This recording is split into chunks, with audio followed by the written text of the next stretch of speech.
North to south, coast to coast, around the world. This is the Wells Report. Greetings. My name is John David Wells. I hope you had a fantastic weekend, because I had a fantastic weekend, and I don't like to be selfish. Man, it was a wonderful weekend. I truly enjoyed it. I've got some personal news. Coming up here. I don't know exactly how to talk about it, because it's, I don't know, it's, in comparison to the show, it's irrelevant, okay? But it's just some personal news that I thought maybe you'd like to know. But I was just sort of sitting here going, because this weekend I did some things getting ready for something that's coming up this Thursday, and I was saying to myself, should I tell people what's going on? And I said, well, why not? But we'll get to that a little bit later on. Here on the Wells Report, we bring you the news. We analyze the news for fact and bias. We point out both. We make commentary. That's not news, just my opinion. Just as valuable as yours. So please join us for debate, which is happening on the chat room. By the way, who won the chat derby today? Nobody's won the chat derby today. Still up for grabs. I always point out the first person who gets through on the chat room. The chat room is available at YouTube, Facebook, etc. I tried to set up Rumble today. But I'm being what's the word? Foiled. I'm being foiled by Rumble, but I'm going to get that going today or tomorrow sometime. I'm going to have to call James Parker, my dear friend, who will tell me more about it. But we'll get that up there. So anyway, it's news, commentary, news analysis, commentary, and debate, and I'm glad that you are here. Let's get busy. Vice President Kamala Harris. I don't really know where to start, but there was an HBO program called Veep, which was the story of a fictional vice president who was kind of nuts. And I'm not sure whether it's not a case of reality imitating art. So here's what's going on. Vice President Kamala Harris caused a stir last Friday after she said the administration would take equity into account when dividing up disaster relief as Hurricane Ian rips up the eastern coastline. What? It's our lowest income communities and our communities of color that are most impacted by these extreme conditions, she said during the Democrat National Committee's Women Leadership Forum. We have to address this in a way that's about giving resources based on equity, understanding we fight for equality, but also need to fight for equity, which is a political contrivance that has I guess it's kind of like a synonym for, bigotry. I guess, well, it is bigotry, because what she's talking about is she's talking about making sure that disaster benefits are given to lower income, more. How did she word this? I want to get this exactly right. She said lowest income communities and communities of color. She wants to make sure that the monies that are given to states that undergo disasters are they make sure that those particular places, those particular communities that are impacted in a greater way by these extreme conditions get first dibs? Is that what she was really talking about this? Is that what she was talking about? We have to address this in a way that's about giving resources based on equity, understanding we fight for equality, but also need to fight for equity. Like I said, that's a synonym for, well, bigotry. You see, if someone bases a ridiculous statement or a ridiculous procedure or some kind of a hiring decision or something, if somebody who bases a ridiculous hiring situation, let's say that, based on the color of someone's skin, and if that person's skin is, say, for example, darker than, say, white skin, then that's bigotry.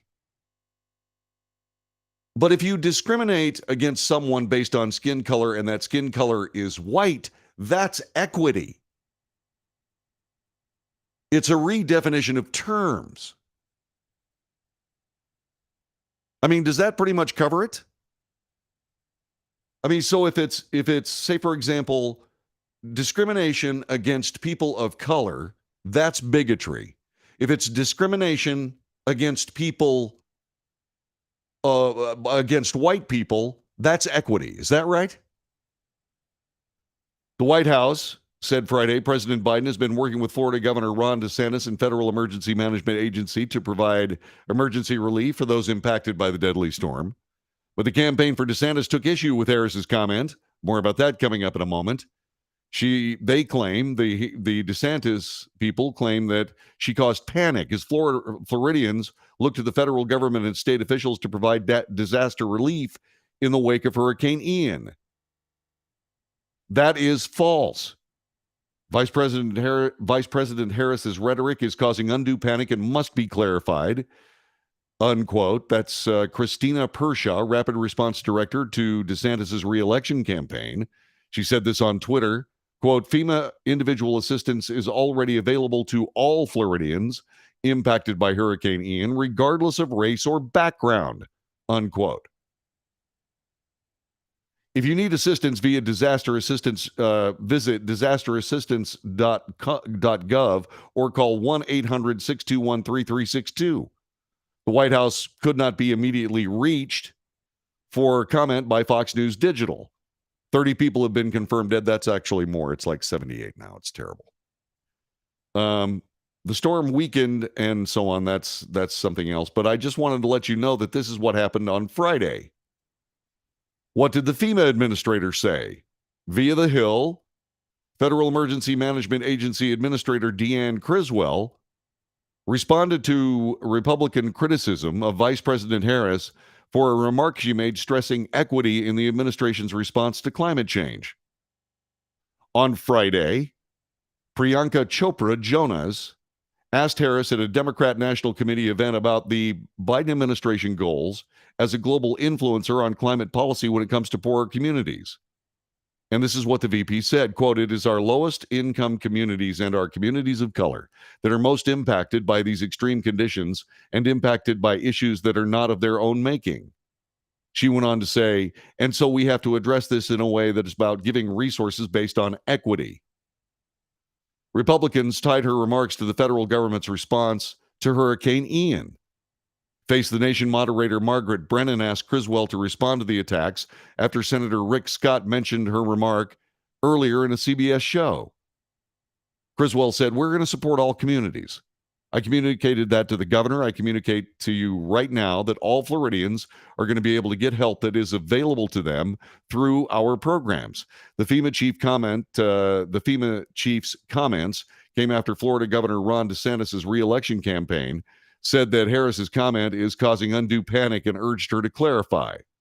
Criswell, yesterday, also indicated she agreed with Harris's comment, but stressed it did not mean the agencies would preclude non-minorities from receiving assistance. What is going on here? What is going on here? These people, I'm talking about leftists, right? And certainly Vice President Harris is a stone leftist. These leftists believe that they want everybody to have equal outcomes. But what they keep doing is they keep making absolutely abundantly sure that there are people that are more equal than others. Once again, we have defined our terms. Bigotry is when someone who's white makes a ridiculous decision about anything based on the skin color of brown people. But when discrimination is based on skin color and that person that's being discriminated against is white, that's called equity, not bigotry. There is a bit of sarcasm in that. I just want you to understand but that still seems to be what these people are talking about. So equity is now anti-white discrimination. And it's right out in the open. It's right out in the open. So Criswell, the spokesperson, She is an administrator. She's talking, and what she said was, one of the things that I have known and I've experienced responding to other disasters, that there are people that often have a hard time accessing the programs. There are barriers to the programs. And one of our focus areas has been, since I've been in office, to make sure we're removing those barriers. So these people that need our help the most are going to be able to access the help that we offer. I know that Vice President and the President share the same values. That's very crafty. That's very crafty. That is a wonderful explanation. It might even be true. But once again, we got people all over the United States government cleaning up after the mouths of the president and vice president. The Hill reached out to the vice president's office for comment. Bupkis. Nothing. So, just exactly what are we dealing with here? Just what are we dealing with? Do you remember when the Black Lives Matter thing was going on in the summer of 2020? You know, all the chaos and craziness, the leftists sending the thugs out to burn and pillage and loot and murder. And everybody said, nah, they're just blowing off steam. It's a peaceful protest. Remember all that? Remember how somebody said, you know, when they say Black Lives Matter, and someone said, actually, all lives matter, and that person got shouted down? Now we have a situation where discrimination against white people is called equity. And that's perfectly fine. Why is it this discrimination is just fine according to the left as long as the correct people are being discriminated against? Why is that? And why is it that all these people walk around and say, you know what? We're going to take care of people based on their economic condition and their skin color, and that's called equity, not bigotry. I am sorry. I've been to school. You know, I'm pretty good with the English language. I've been a professional communicator for nearly 50 years. I know what these words mean. What are we doing here? I mean, is anti-white racism or equity, is that okay? Seriously, I want you to answer. 817-379-2172. 817-379-2172. Mike Renwee says, equality is equal opportunity, a society that gives equal opportunity. Equity is equal results, but it's not equal results. Equity is even not a euphemism. It is a simple noun describing anti-white discrimination. Equity. And they're right out in the open with it. Yeah, in order for everything to work out the way these people want it, some people have to be held back and some people have to be pushed forward. In other words, the government choosing winners and losers. In this case, the actual government making actual choices about people getting hurricane benefits. Walked back immediately, except the White House and the VP's office not talking. More about this coming up. This is the Wells Report.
This is the Wells Report. My name is John David Wells. We bring you the news. We bring you analysis. For commentary, we bring you analysis for fact and bias. We make sure you understand both. We make commentary and then we debate.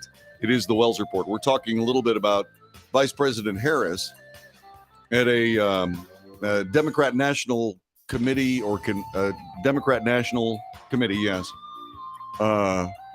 Women's Leadership Forum. Talking about how when it comes to disaster aid, that equity will be considered.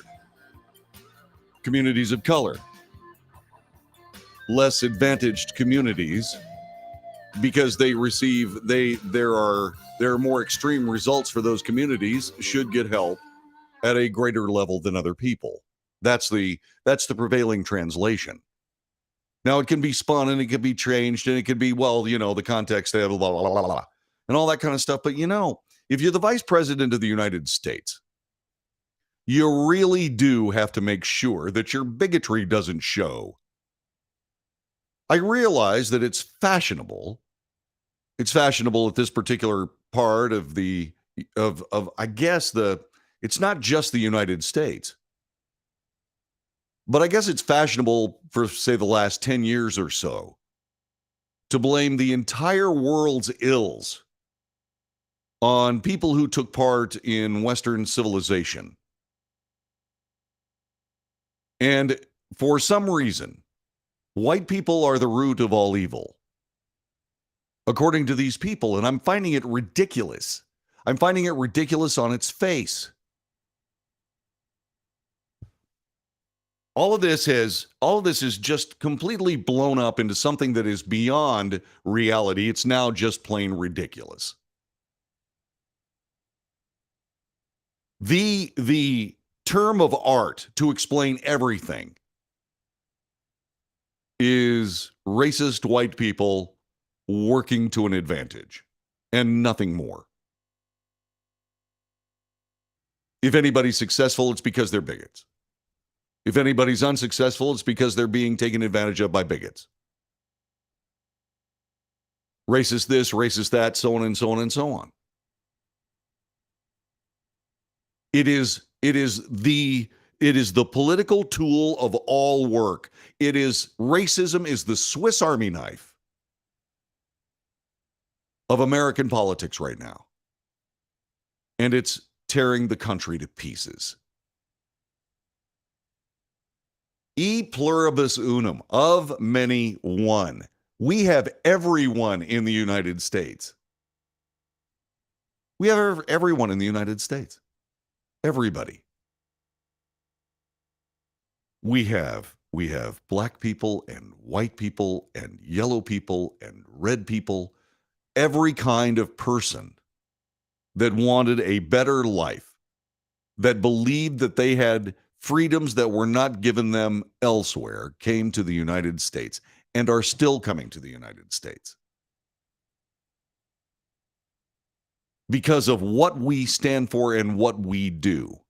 E pluribus unum, of many one. All of our races in the United States must stand together. All of our religions. The national backgrounds that people bring to the United States enriches this society. It always has. It always will. It's like the United States is an all-star team comprised of the people that wanted better lives from all around the world. And I guess it's because it's successful. It seems like the best possible way to win in politics is to pick at all of these different little cracks in society and spread them out as wide as humanly possible. And try to put one person against another and another against this and that for this reason and those reasons. It's absolutely ridiculous. It's absolutely unnecessary. It's absolutely un-American.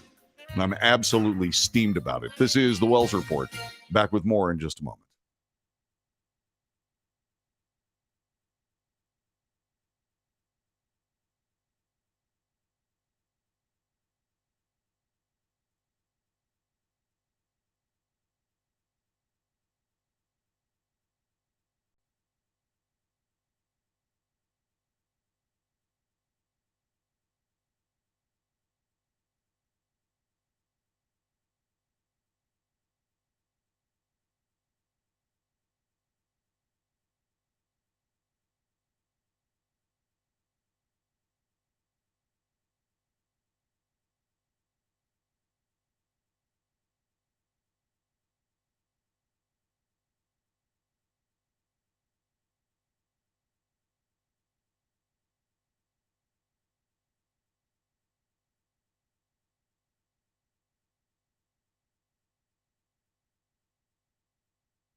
This is the Wells Report. My name is John David Wells. Thanks very much for being with us today. If you find this report worthy, please do share it with your friends. Ask them to subscribe. If you haven't subscribed, by all means, please do so. Hit the like button. Tell everybody you like us. That would be very, very nice. If you'd like to support the show with a monetary contribution, you can go to patreon.com/The Wells Report. Then you can sign up. You can sign up for $1 a month, $2 a month, $5 a month, whatever you've got. Whatever you'd like to share would be more than wonderful to this reporter, because this is an independent enterprise. There is no paycheck for the boss right now because they're expenses, but there's no paycheck. So I'm hoping that I'll be able to keep doing this for a while, but I'm not going to be able to without your help. So if you'd like to, by all means, do subscribe. Let's see if we can't make some noise, and let's see if we can't get news, analysis, commentary, and debate a bit more successful in the United States these days. Speaking of debate, Republican Texas Governor Greg Abbott and Democrat challenger Beto O'Rourke faced off in the first and likely only debate. This happened Friday night in the state's gubernatorial election this year. They went head-to-head at the University of Texas Rio Grande Valley in Edinburgh. Now, by the way, this is from USA Today here, so keep something in mind. The coasts, New York, the East Coast, Northeast mainly, and the West Coast are liberal, if not leftist, enclaves that essentially want to run the United States wherever they want to run it. Most of us believe that they will run it completely into the ground because all of these people, when they're in charge of the states where they are, have run them into the ground or in the process of doing so, or have already done so, and now in a process of trying to blame everybody else for running their own states into the ground. That being said, one of the reasons why the United States is still the United States, in my humble opinion, one of the reasons why the United States is still the United States is because of Texas. You see, this is a big population center, sort of like the East and West Coasts, California, etc. California, New York, etc., etc. Well, the rest of us in the middle of the country are, well, Americans. These people on the coasts that believe America is the root of all evil, well, and want to change it, and worst of all, those changes involve giving more power to politicians, which we have all seen to be, cataclysmically disastrous. Okay, I know that's 2 words. So anyway, they want to continue doing that. Well, if they were able to, say, for example, flip Texas blue, that would be that. Nobody else in the rest of the nation would matter. And so Texas is a very important battleground, which is why George Soros has put an awful lot of money behind Beto O'Rourke in an effort to try to bring George Soros-style governance to the entire United States of America. So whether you live in Texas or not, you have a dog in this fight. And what I would suggest is that you pay close attention to what's been happening, especially when it comes to Beto O'Rourke and his rhetoric. So let's get back to, this is honest reporting, so I'm just honestly reporting, but I did want to bring that up. There is bias here, not among the Wells Report. I'm just giving you the news. I'll tell you when I'm commenting, and that's just what I did. Okay, but this is the news.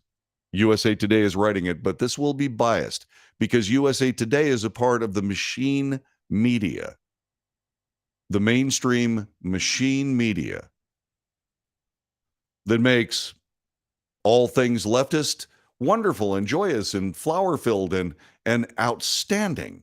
And anything that wants to refer back to the Constitution of the United States, awful and terrible and bigoted and horrifying and rotten.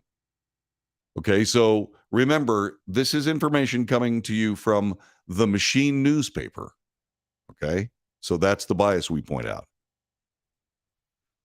The debate was Beto O'Rourke's chance to close the polling gap between him and Abbott. Texas voters have been leaning toward Abbott, with Abbott leading O'Rourke by more than 5 percentage points in several different polls. The race has drawn national attention for O'Rourke, who ran a close senatorial race against Republican Senator Ted Cruz in 2018. He got beat by 5 points. And a brief presidential run in 2020 where he said that he was, hell yes, he was going to come for your AR-15. Hell yes, he was going to come for your AK-47. He does not believe that the United States has a Second Amendment and doesn't believe we need one, and has said so. O'Rourke's name recognition and firebrand personality, I have a different word, have Democrats hopeful that he can flip the governor's mansion. Issues that popped up in competitive races and midterms are expected to show themselves in the debate. And here are some of the things that happened. Let me get you to the takeaways, etc. Let's see. Texas Governor Greg Abbott and Democrat challenger Beto O'Rourke talked about this. The first question centered on immigration, major issue. Abbott defended his administration's policy on the southern border, saying he's making sure we're keeping our communities safe. And he said that this was completely different than the way things would be under Beto, talking about a potential O'Rourke governorship. O'Rourke hit Abbott for increased encounters at the southern border, even after Abbott's immigration policies. He said, what we need is a safe, legal, orderly path for anyone who wants to come here to work, join family, or to seek asylum, says O'Rourke. Under gun control, the mass shooting at Robb Elementary School in Uvalde, Texas this year, when a gunman killed 19 students and 2 teachers, anchored a conversation around gun control. In a response to a clip of Abbott saying it could have been worse after the shooting, the current governor said his words were in response to incomplete information from law enforcement at the time. O'Rourke said, I'm a parent, and began his comments on school safety. This governor has not lifted a finger. Abbott said he is still against red flag laws for the reason it would deny a lawful gun owner constitutional right to due process. Red flag laws allow family members, police, or other officials to petition courts and temporarily restrict an individual's access to firearms. Abortion, a key midterm issue, got several questions. When the Supreme Court overturned Roe v. Wade this summer, the High Court effectively made abortion a major issue in the midterm elections. Abbott defended Texas's near total abortion ban, which includes no exceptions for rape or incest. He pointed to the availability of Plan B and emergency contraception in the state. Not only should Plan B be readily available, but the state of Texas is going to pay for it and make sure it's available for victims of rape, he said. But when asked if he thought Plan B was an alternative to abortion for victims of rape or incest, Abbott said, it depends on what you mean by alternative. O'Rourke slammed Abbott for the state's abortion ban, saying it's the most extreme abortion ban in America, no exception for rape, no exception for incest. It begins at conception. If elected, O'Rourke said he would reinstate the constitutional right to an abortion in the state of Texas. I will fight to make sure that every woman in Texas can make her own decisions about her own body, her own future, and her own health care. Other notable remarks. Beto O'Rourke said, I've got your back. This is an address to teachers, whom he said he would give a pay raise if elected. Abbott said in response, he's not only given teacher raises in the past, but plans to increase their salaries again in another term as governor. In discussions about the Texas power grid, O'Rourke said the state is not ready for next winter.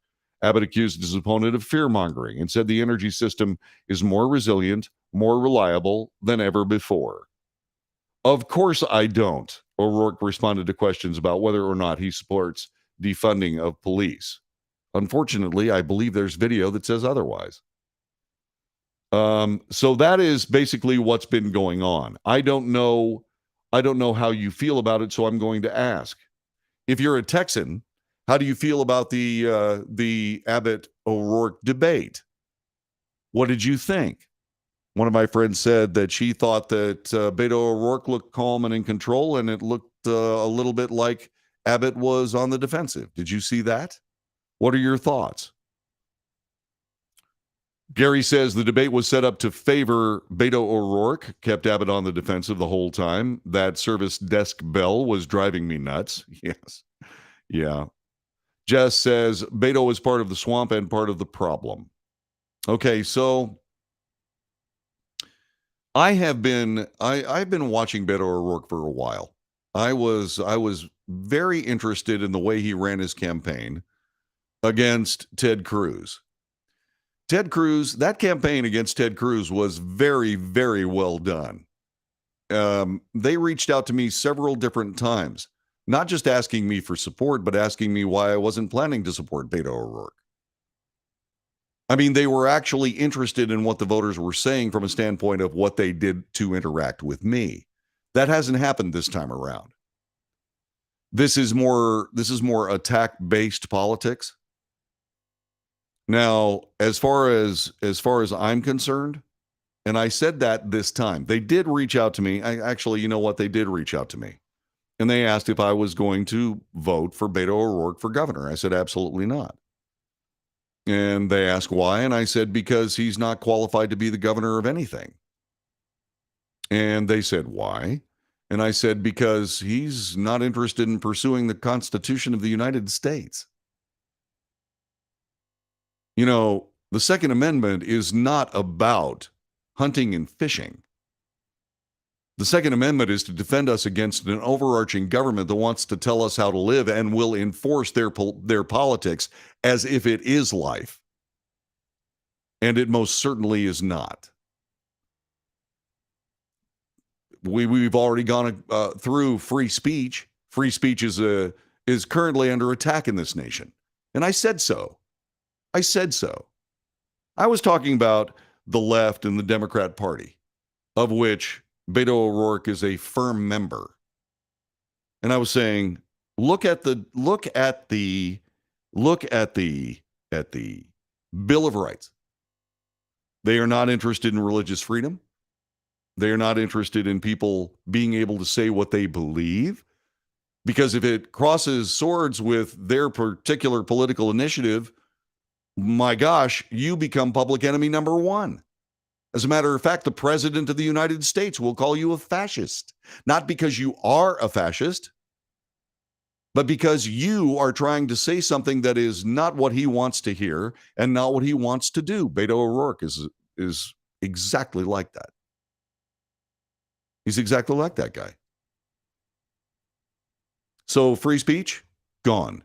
Freedom of religion, gone. The free press? Yeah, the free press. We've just seen the bias in this USA Today article. That's not the free press. That's the machine newspaper trying to do something about making sure that Texas has a Democrat governor, which would be, by the way, disastrous, not just for Texas, but for the nation. We've already talked about the Second Amendment. The Fourth Amendment of the United States, we've seen that run roughshod.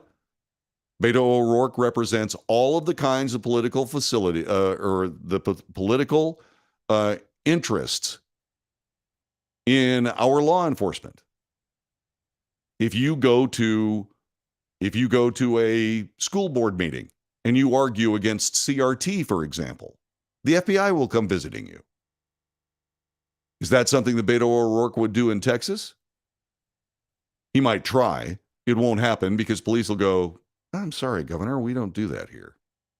And the people, if the police did show up, would say, you're kidding, right? You got to be kidding. Here, let's have an RC and a moon pie. But when it comes down to due process, when it comes down to any of these things, I'm sorry, these people are not American. They have no business governing anything in America. Now, there can be all kinds of different ways of doing things from an American standpoint, as long as the center point for all of our leaders is the Constitution and Bill of Rights. I don't have any problem with differences of opinion as to how you get things done. Not at all.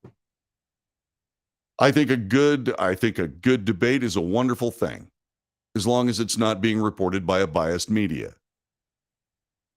And being able to see bias when I see it and point it out to you is something that I hope brings value to this broadcast. And once again, the science of propaganda is not what you report. The science of propaganda is what you leave out. Beto O'Rourke, based on the things that I have seen him say, is anti-American, anti-Constitution, anti-constitutional rights. He is a big government guy that thinks that there is a governmental answer for everything. I know exactly where this guy's going to go with this governorship if he gets it.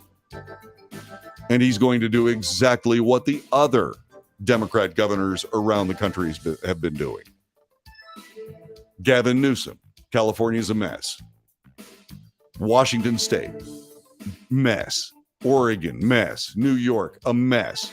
Illinois, a mess. And on and on and on. We don't need that for Texas. That's just my opinion. This is the Wells Report. Back with more in just a moment.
This is the Wells Report. My name is John David Wells. Our telephone number is 817-379-2172. Our chat room is humming.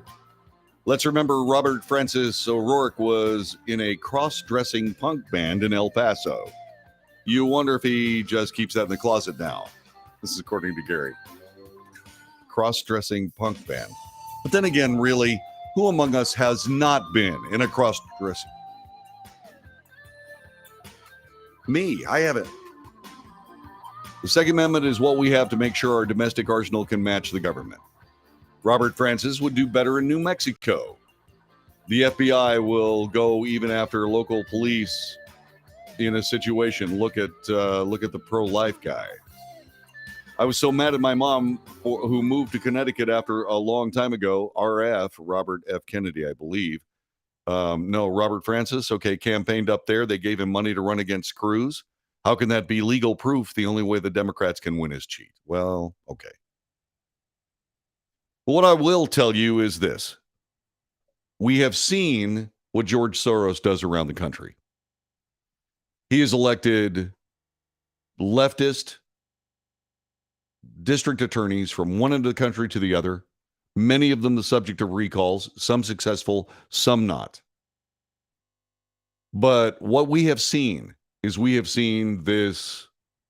this guy, George Soros, as someone who has done his utmost to essentially wreak havoc in countries that his money has touched. And he has turned his baleful eye on Texas. Progressive billionaire George Soros contributed $1 million to Democrat Beto O'Rourke's campaign for Texas governor. The donation happened June 23rd of this year. It was part of an O'Rourke record-breaking fundraising haul. In the end of June, O'Rourke had raised $27.6 million, outpacing Governor Greg Abbott's $24.9 million. But it's not about money. It's not about money. It's what that money gets. It's what that money buys. And I have to be perfectly honest with you. To me, just personally, just my opinion, considering what George Soros has done, not just here in America, but around the world, a political contribution from George Soros, as far as I'm concerned, is a disqualifier for my vote at any level, for anyone. Just that. These people are not going to take over our country. They're trying. They're trying. And what they're trying to do is they're trying to look as reasonable as their craziness will allow them to be. But I'm telling you, they're driven by delirium. George Soros is simply trying to create as much hate and miscontent as he possibly can, trying to damage as many countries as he possibly can, because that's his thing. That's what he does. He is an antagonist, and he's got the resources to antagonize anybody for any reason that just pops into his head. He has an agenda, and that is worldwide totalitarian rule. And that's the end of the United States. And he finds people that will facilitate that. And he's found Beto O'Rourke. What does that tell you? What does that tell you? Do we need more George Soros funded politicians or fewer George Soros funded politicians? You tell me. 817-379-2172. 817-379-2172. You tell me. Do we need more progressivism in the United States? Or do we need more patriotism in these United States? You know, I find the cynicism and the division in the United States, the politics of the United States, to be the most distressing of all. You know, I heard it again this morning. You know, Chuck Schumer, who is just a plain garden variety psychopath, saying that there hasn't been any immigration reform. They have control of the bicameral legislature in the United States and the presidency, but there hasn't been. And why does Chuck Schumer say there hasn't been immigration reform? Well, because the Republicans just don't want it. Who cares what the Republicans want? Have you seen George Soros and Nancy Pelosi operate in the House and Senate? No, the people that don't want immigration reform are Democrats. They just don't want it. And the reason they don't want it because they like things just the way they are. Just the way they are. Yeah. So Robert Francis O'Rourke, when he was running for the Senate, he swore he was Hispanic. Robert Francis O'Rourke. I started calling him the tall, skinny kid from the tall, skinny Irish kid from El Paso. I mean, are you kidding? No, they weren't kidding. They were serious about it because his nickname was Beto. Oh, okay, whatever you say. But now what he's trying to do is he's trying to come across as being reasonable. I don't think that's the case. I don't think that's the case at all. Just keep listening. He'll make that plain. This is the Wells Report. Back with more in just a moment. Hour number 2 on the way. Thanks, everybody. Appreciate you being here. I will be back coming up after the top of the hour, okay?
North to south, coast to coast, around the world. This is the Wells Report. Greetings, my name is John David Wells. We bring you the news, an honest look at the news. We analyze the news for fact and bias. We point out both. We make commentary. That's not the news. That's my opinion. It's just as valuable as yours, which leads us to debate. Let's talk about what we think of the news. Let's talk about the bias. Let's talk about the facts. Let's talk about the reality of it. The objective of this broadcast is to have more truth at the end of it than we do right this minute. It's the Wells Report. Thanks for being here. Telephone number is 817-379-2172, 817-379-2172. We also have a chat room that you can find on Facebook and Twitter and YouTube and Twitch. And I'm looking very much forward to hearing what you have to say. So this is hour number 2 of the Wells Report. The Supreme Court of the United States is back in business. They had one amazing session last time. I don't think this one's going to be much different. The Supreme Court, according to USA Today, the Supreme Court today agreed to hear a challenge to the sweeping legal immunity that shields internet companies from lawsuits over user-generated content, a case with potentially enormous consequences for social media. A provision in the 1996 Communications Decency Act, known as Section 230, was intended to protect free expression on the internet by shielding internet companies from liability for much of the content users post on their platforms. The law also protects companies from lawsuits for removing content that violates their policies. The law has drawn criticism from both Democrats and Republicans alike amid questions about whether the social media companies have become too powerful. What they have done is they have become too political. Powerful in the United States it's an open question. But when you stoop to censorship for the sake of politics, yeah, that's when this power thing starts becoming important. They become far too political. What they want to do is they want to play politics with their platform. People who disagree disappear. People who agree are promoted.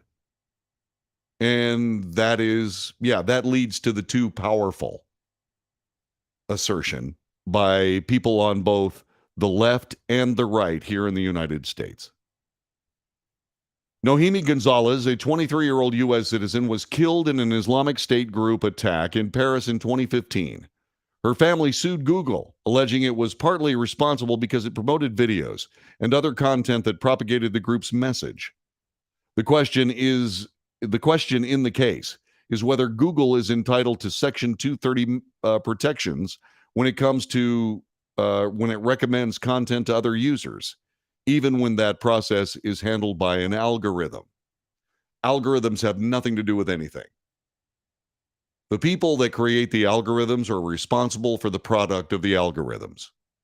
Period. The San Francisco-based U.S. Court of Appeals for the Ninth Circuit ruled that Section 230 protected companies from lawsuits, but also raised concerns with the law. The case, Gonzalez versus Google, appeared designed to catch the attention of Associate Justice Clarence Thomas, who has questioned Section 230 in other contexts.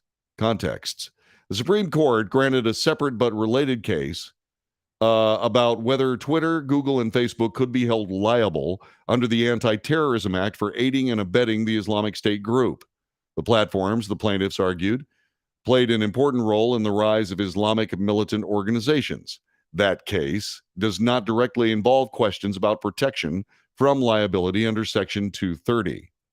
The Supreme Court dismissed as moot a high-profile case last year about whether former President Donald Trump was on solid legal ground when he blocked several of his critics on Twitter back when he was in office. But Thomas, in a concurrence, lamented the power of social media companies and indicated they might be treated differently under the law.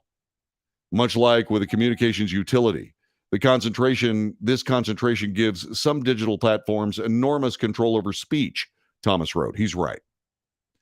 When a user does not already know exactly where to find something on the internet, and users rarely do, Google is the gatekeeper between that user and the speech of others 90% of the time.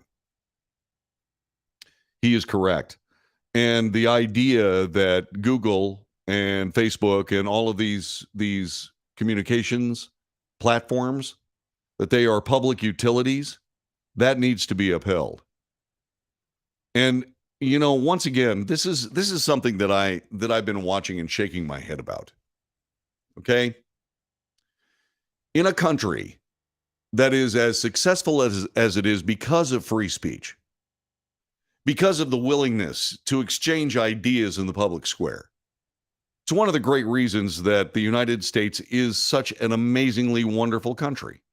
That very idea that people could communicate with each other is one of the great things about this country.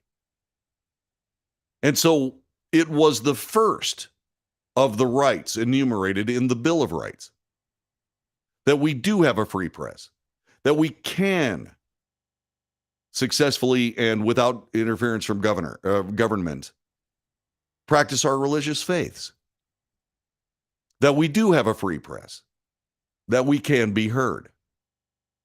You see, the problem with what big tech has been doing is they've been playing both sides against the middle, both ends against the middle. That's the problem. You see, you cannot be protected from people suing you if you are promoting something that is a violent, anti-societal group that then ends up costing someone their daughter.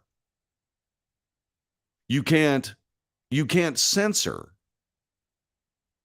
and then expect to have some kind of a community standard protection. Because what you're doing is you're saying, okay, we know better, and we know that we needed to promote these Islamic ideologies, and we needed to stop conservative ideologies that may interfere with our politics here in the United States. Done. So you can't have both. You can't have that protection. Now, the problem with this is that even though they had protection by Section 230, they went ahead and censored for politics. So what happens now? So let's say, for example, Section 230 of the Decency Act of 1996 is overturned. Suddenly, Facebook and Google and so on and so forth can be sued. Is that the end of Twitter and Facebook and all of these open source media where people can say what they wish? Probably. And it is a disaster of their own making. You cannot promote somebody's ideology while quashing somebody else's ideology and expect to have protection when one of the ideologies that you are promoting can be traced to deadly violence. You just can't. Better to let the truth hold the day. Better to, when doing business in the United States, follow the standards and practices of the United States. In this case, it's easy. It's the Bill of Rights and the Constitution. There are books and books and books and books and books of how this Constitution actually works based on the cases through the Supreme Court. How these interactions of rights, constitutional rights, are adjudicated from one end of the country to the other in federal courts and state courts and superior courts and local courts, et cetera, et cetera, et cetera. If you do business under those particular protections, you won't have problems in the United States. But that's not what's going on. Corporations doing business in the United States have substituted their particular standards and practices for American law and the Constitution of the United States. That is fraught with peril. Fraught with peril. If you have anything to do with a political or, a public interaction and communications platform, you have to let people say what they want to say. You just have to. Hell, we even do that here on the Wells Report. You can call me on the telephone. You can say whatever you want to. Bring your truth with you. I'll ask difficult questions, but I'm not going to smash you up against the wall and tell you can't take part in this broadcast unless, of course, you're disrespectful, in which case, I'm sorry, we're going to have a thoughtful exchange of ideas. We're not going to have trolls, and we're not going to have people that are willing to disrespect each other or this host. We just won't. We just won't. We're interested in getting somewhere. That's what we're doing.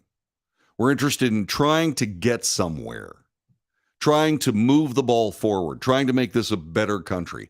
And that's what Twitter and Facebook and Google and all of these places need to do.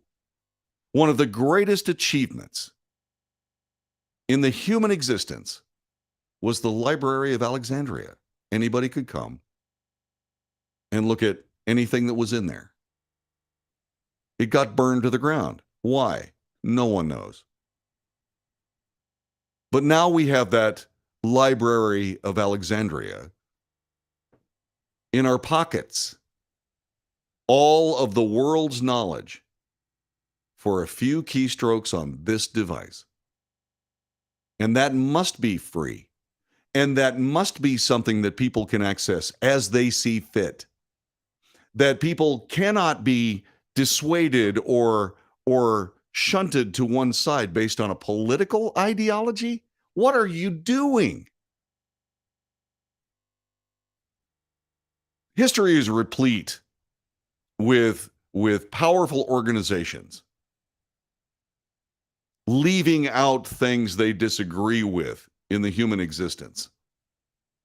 And every single time, disaster ensued.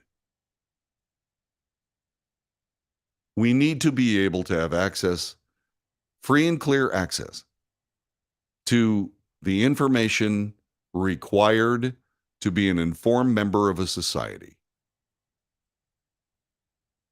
And these golden achievements, Facebook and Twitter, these golden achievements of humanity, could be an agent of all of that. But because some pinheads who run those organizations decided to play politics, don't they have any idea? Didn't they think about the ideas of what they were doing and what it actually meant? Not to the bottom line. Good heavens. Not to the bottom line at all. But to the actual society in which it exists. The free exchange of information makes us all better. Why would you do anything to screw that up? Now we're in a situation where chances are very likely, that no matter which way we go on this, it's going to get more screwed up. Section 230 goes away. There's more censorship, not less. Really? Back with more in a moment.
This is the Wells Report. My name is John David Wells. Our telephone number is 817-379-2172. Feel free to use it at your leisure. You can join us on the chat room. You can find that at Facebook, YouTube, Twitter, Twitch. We're talking about the Supreme Court starting their next session. Just over a year ago, the Supreme Court walloped a key provision of the landmark 1965 Voting Rights Act, making it tougher to establish that a change to an election law, say cutting back on early voting, discriminated against minority voters. Now, voting rights advocates fear the court is winding up for another swing.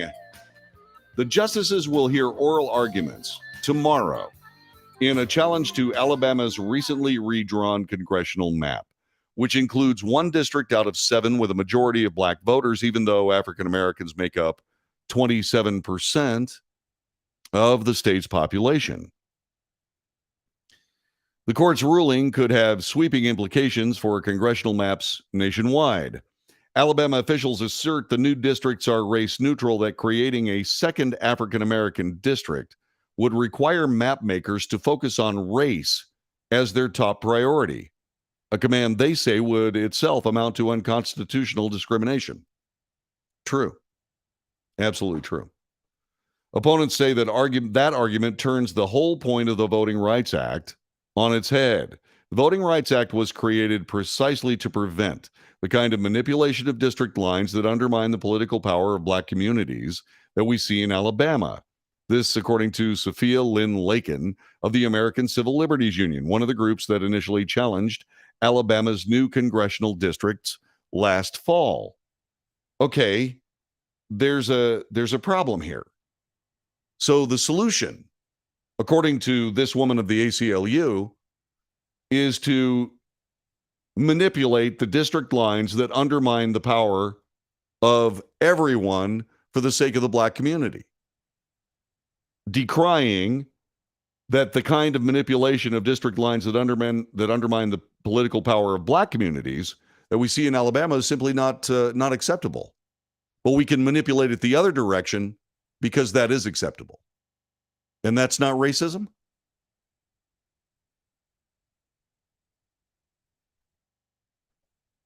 Sometimes what you ensnare yourself in over politics is just so despicably disturbing. The case arrives at the High Court weeks before the November midterms. The decision will not land in time to affect this year's election. It's one of several cases involving the race justices are considering, as the Supreme Court's 6-3 conservative majority has viewed policies focusing on combating discrimination with skepticism. Interesting. Conservatives who side with Alabama argue that lower courts have misread the Voting Rights Act. The intention is to bar discrimination, they say, not to compel states to go out of their way to do everything possible to avoid the appearance of discrimination. Alabama enacted districts in 2021 for the purely race-neutral purpose of equalizing the population across districts, while making minor changes to the overall map, said Carrie Severino, the president of the Conservative Judicial Crisis Network. The plaintiffs are now demanding the state's race-neutral map be thrown out in favor of a racially gerrymandered map that makes radical changes to Alabama's long-standing congressional districts. Nothing in the Voting Rights Act requires this. Yeah, I've got some words on this. And we're going to talk about it because it affects everything. It absolutely affects everything. And this idea that what you're doing is trying to manipulate the lines to deplete the strength of black voters in any state is ulterior. I know that sounds weird. It's ulterior. And I will explain just exactly why it's ulterior in just a couple of moments. By the way, do not read ulterior as racist, please. By all means, that's not what I'm talking about. You're listening to The Wells Report. Back with more coming up in just a couple of moments. Stay put.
This is the Wells Report. My name is John David Wells. We're discussing what the Supreme Court's going to be discussing tomorrow, specifically a challenge to the congressional districts in Alabama based on race.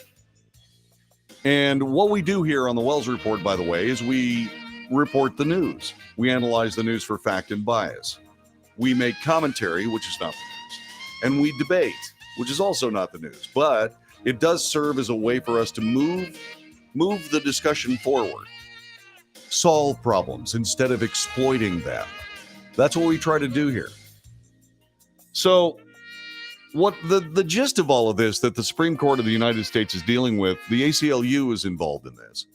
And what they're saying is that they're saying that these congressional districts in Alabama disadvantage black voters. Well, there's an ulterior motive here. It's not a malevolent one. But this is under the case of unintended consequences, and be careful what you wish for. In this article, we know the facts. There's no reason to dispute them. 27% of the population of Alabama is black. Okay? So the perfect congressional districts would be set up so that each district had 27% black representation. That's the only way to do it. But that's not what the ACLU wants. What the ACLU wants is they want to go back and redo the district so that there's another black majority district. There happens to be one black majority district right now. The only remedy to this is to take census information of each state and create congressional districts of 300,000 or 400,000 people. I think that's what's in a congressional district. Okay? And make sure that the universe of race is accurately represented in each district. What would that mean? That would mean that every district, everywhere in the United States, except for a few, would be white majority. And so one of the reasons why these congressional districts look so strange is because people are trying to impose political advantage on the districts, when what they should do is they should just recreate a smaller version of the overall state universe of demographic information. This is where these people shoot themselves in the foot. Now, there is a mechanism having to do with these congressional districts in the first place. The mechanism is the party in power, following the most recent census, draws the congressional districts as they see fit. This motivates all the parties to work harder to be able to have that majority, to be able to draw those districts to their advantage. What that creates is a competition between the parties to better serve the community instead of simply manipulating it for political purposes. You can't draw those districts unless you win elections. You can't win elections unless you're actually pleasing voters. So what you have to do is you have to come up with a way to please the voters more than your opponents, as opposed to manipulating your voters better than your opponents. See what I mean? And so all these people that are sitting there saying we've got to have equality in these districts. Okay, be careful what you ask for, because sooner or later, we are going to have districts that are completely race neutral. And that is going to put minority voters squarely in the minority. Now, does that serve the interests of the 1965 Voting Rights Act, which, by the way, was probably a mistake in the first place? Not because they didn't have a good reason to pass the 1965 Voting Rights Act, because, my God, there was bigotry from one end of the country to the other. It was ridiculous. It was primitive. It's still ridiculous and primitive. It's still a crime against humanity. It was then. It is now. But in this particular case, it is possible to argue that the solution to the problem was worse than the problem itself. Just like the solution to all of these lawsuits regarding congressional districts, the actual solution is antithetical to the people complaining in the first place. It's like, you really need to just leave this stuff alone. You're not going to ever be able to get rid of politics. And so one of the great genius things about America is we take human nature and we allow it to create the systems that make this a more human society instead of a less human society. Socialism is a complete study of forcing people not to succumb to human nature. A meritocracy, a society that believes in people that earn merit by working harder, by educating themselves more, by doing all of those things, satisfies the needs of human nature. That's what the Constitution does better than any other political documents in the history of the human endeavor.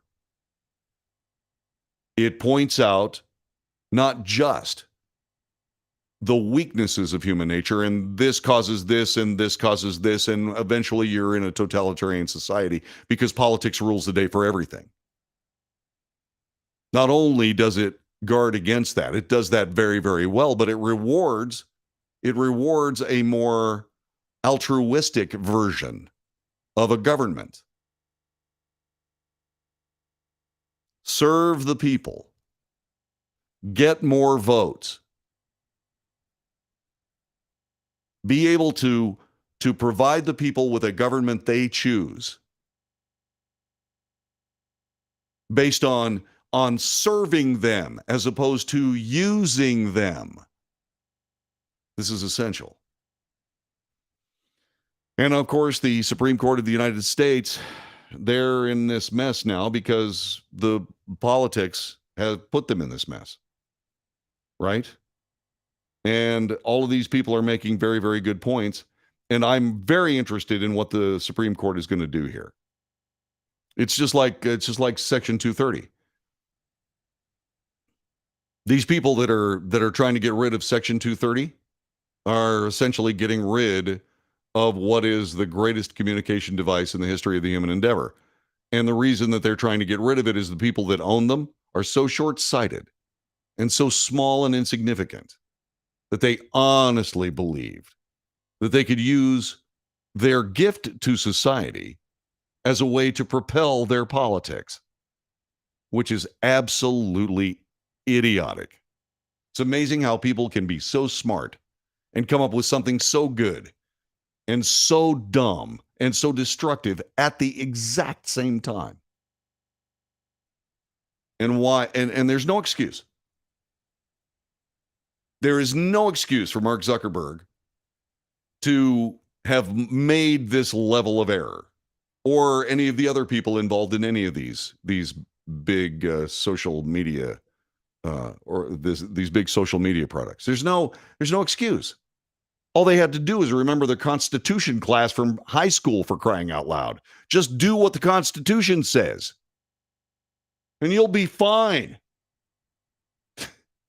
Provide the people with the freedoms and liberties the Constitution does. Provide your employees with that, and you will succeed, just as the government has succeeded under those circumstances. Just as the country has succeeded under those circumstances, so will your country. It's just awful. So we've talked a little bit here about a couple of cases that the Supreme Court plans to hear. What about some cases the Supreme Court doesn't plan to hear? Before I get to that, I've got to tell you a story that really doesn't have a whole lot to do with the Supreme Court, but yet it does. A retired three-star Coast Guard vice admiral, according to Fox News, is publicly calling out the Biden administration's misguided COVID-19 vaccine mandate. He says the mandate is leading to an unlawful ideological purge. He's completely correct. Vice Admiral William Dean Lee, who served the Coast Guard for 36 years, including as Atlantic Area Commander before he retired in 2016, is circulating an open letter to his fellow Coast Guard flag officers. The letter explains his reasoning for advocating publicly on behalf of 7 Coast Guard cadets who have been terminated from the military due to their refusal to receive the coronavirus vaccine despite seeking religious accommodations. Lee has said he has never been anti-vaccine, has no issue with the decision made by the operational commanders at the height of the pandemic to deem the vaccine mandatory, but says things have changed. They have. Even the guy that was the biggest proponent of the vaccine said this has not been overly successful. Correct. Which is a euphemistic way of saying, yeah, this didn't exactly work, did it? Yeah. The general goes on to say, the admiral rather, goes on to say the American people have moved on. The president himself has declared the pandemic is over. Yet we continue holding fast to an outdated mandate, purging hundreds of dedicated sailors, even though we struggle to meet our recruiting goals. It is now time to take a pause, reevaluate, and assess what this is costing in readiness, the taxpayer, and public perception of how we treat our people. This guy's brilliant. To my esteemed colleagues who made this missive necessary, your words were no doubt sincere, but they are misguided. The current course is not good for the country, the Coast Guard, or the mariners we serve. The admiral goes on to say, when I first raised this issue, it was about cadets. Nothing more. Having been ignored, it is now a campaign for all of them. The entire spectrum of unvaxxed people who have the moral courage to stand by their religious convictions. These are good, dedicated, highly trained individuals. We have spent a ton of money to develop. People with up to 18 years of service forced out, no pension. Anybody willing to give up that rather than break faith is something I admire. To me, this is a case of national security. What I believe we're seeing here is an ideological purge. This is one way to get rid of people with ideologies that don't match the current culture. It's disastrous in the military. Disastrous. We need people who have their moral compasses set properly. And when getting rid of the very people that are so convicted, willing to give up their jobs, and I'm talking about lifelong pensions, willing to walk away from that rather than turn their back on their religious convictions, these are the kind of people we want to keep in the military. And yet these are the military people that we are purging. Right now, it looks like they're just throwing people off the ship, said Lee. The Pentagon watchdog circulated an internal memo obtained by Fox News last month that states the agency is in potential non-compliance with standards for reviewing and denying religious exemptions to the COVID-19 mandate. Lee called it alarming, said the legality of the mandate is under scrutiny. It's harassment at the hands of a government that has overreached their constitutional rights. My hope is that my own organization will stand up and address this and take root within other military branches. So Hurricane Ian made it possible for one rescue swimmer to engage in an act of heroism they're going to be talking about in the Coast Guard for years, if not decades. It was such an amazing bit of heroism that he was called and personally thanked by President Biden for his heroic efforts. This same rescue swimmer is going to be discharged by the end of the year because he has refused to take the vaccine. At the height of the pandemic, restrictions on training, travel, and leave were implemented in order to protect the Coast Guard workforce and the public. These restrictions were applicable to all Coast Guard members, were at no time focused on members who had filed or were waiting for decisions on religious accommodations. The Coast Guard's in the process of discharging all military members who do not have an approved medical or administrative exemption or religious accommodation and who have not followed the order to become vaccinated.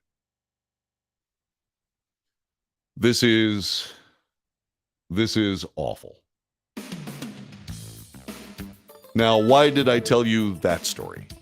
Well, I told you that story to tell you a story about the Supreme Court of the United States with regard to this same subject, or more accurately, the same context. This is the Wells Report. My name is John David Wells. Thank you very much for being with us today. Our telephone number is 817-379-2172. 817-379-2172. We're going to talk a little bit about a Supreme Court case the court will not hear. Maybe one or two of them. And we'll get to those as we continue on this Monday.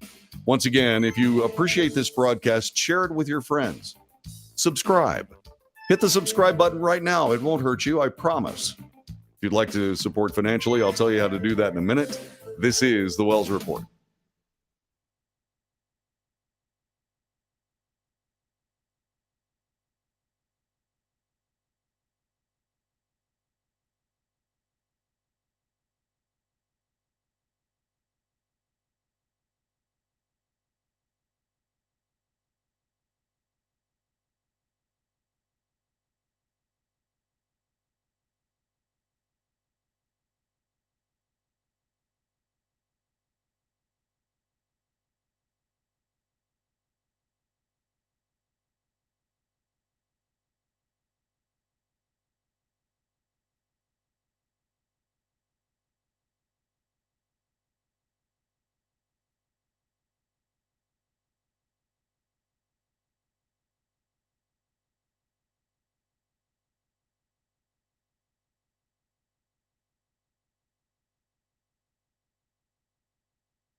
This is the Wells Report. My name is John David Wells. Our telephone number is 817-379-2172. Feel free to call. So, what we have here is we have the Supreme Court of the United States starting their session. We've talked a little bit about some of the cases they're going to hear. Well, here are a couple they're not going to hear. Remember, I was just talking about the Coast Guard guy who made this unbelievable act of heroism, was called by the president, congratulated and thanked, who's going to be leaving the service at the end of this year because he is not going to get a COVID-19 vaccine based on religious concerns. Yeah. Well, the Supreme Court today declined to hear a challenge to the federal vaccine mandate for healthcare workers. On its first day back in session, the Supreme Court declined to hear an argument from Missouri as well as 9 other states: Nebraska, Alaska, Arkansas, Iowa, Kansas, New Hampshire, North Dakota, South Dakota, and Wyoming, opposing the COVID-19 vaccine mandate implemented by President Biden's administration for workers in all healthcare facilities that receive federal funding. This according to Reuters. President Biden implemented the rule in November of 2021. In January, the Supreme Court ruled 5-4 to allow President Biden's vaccine mandate to continue as arguments played out in the lower courts. Chief Justice John Roberts and Justice Brett Kavanaugh joined the liberals to form a majority. In April, the St. Louis-based 8th Circuit Court of Appeals sent the case back to a federal judge to proceed to trial, but Missouri then appealed it to the Supreme Court. The justices turned away that appeal today. The mandate covers virtually all healthcare workers in the country, applies to providers that receive federal Medicare or Medicaid funding, and affects 10.4 million workers at 76,000 healthcare facilities as well as home care providers. The rule has medical and religious exemptions. So, in the unsigned opinion, the court wrote, the challenges posed by the global pandemic do not allow a federal agency to exercise power Congress has not conferred upon it. At the same time, such unprecedented circumstances provide no grounds for limiting the exercise of authorities to the agency has long been recognized to have. It says the latter principle governs in the healthcare arena. Justice Clarence Thomas wrote in dissent, the case was about whether or not the administration has the authority to force healthcare workers by coercing their employers to undergo medical procedures they do not want and cannot undo. He said the administration had not shown convincingly Congress gave it that authority. At the same time, the justices ruled in a 6-3 decision to stop the Biden administration requirement for vaccines or weekly COVID-19 tests for employees at businesses with at least 100 employees. The court's conservative majority concluded the administration overstepped its authority by seeking to impose the Occupational Safety and Health Administration's vaccine or test rule. Okay? Now, what's happening here is this is going to go back to the Missouri courtroom, and then the case is going to be tried. There have been mixed messages from the Supreme Court on this issue. And so, once again, they are simply waiting for these vaccine arguments to play out in lower courts. What this Supreme Court decision makes happen is it goes back to a federal court in Missouri to be tried, and the appeals process will continue. Missouri probably should not have tried to appeal this to the Supreme Court. They probably should have just let it go, but they didn't. By the way, the Supreme Court also declined to hear an appeal from Mike Lindell of MyPillow fame, who is trying to fend off a defamation suit from a voting company he accused of rigging the 2020 election. Mike Lindell, the founder of MyPillow, a regular presence at Trump rallies, is facing a $1.3 billion defamation suit filed in federal court by U.S. Dominion, the company that manufactures voting machines used in several battleground states. Lindell's effort was denied by a Trump-appointed U.S. district judge last year. When Lindell appealed, the U.S. Court of Appeals for the District of Columbia said the case was not ready for review. Lindell then asked the Supreme Court to rule that he could immediately appeal in order to avoid long and expensive court proceedings. The court said, nope. No, so you're going to have to go through this. You're going to have to go through this lawsuit. Lindell argues U.S. Dominion did not meet the standard governing defamation claims set out in the court's landmark 1964 decision in New York Times versus Sullivan. Specifically, he asserted the company had not provided or proved that he knew his comments were false, or that they were spoken with reckless disregard for truth or falsity. The lower federal court disagreed.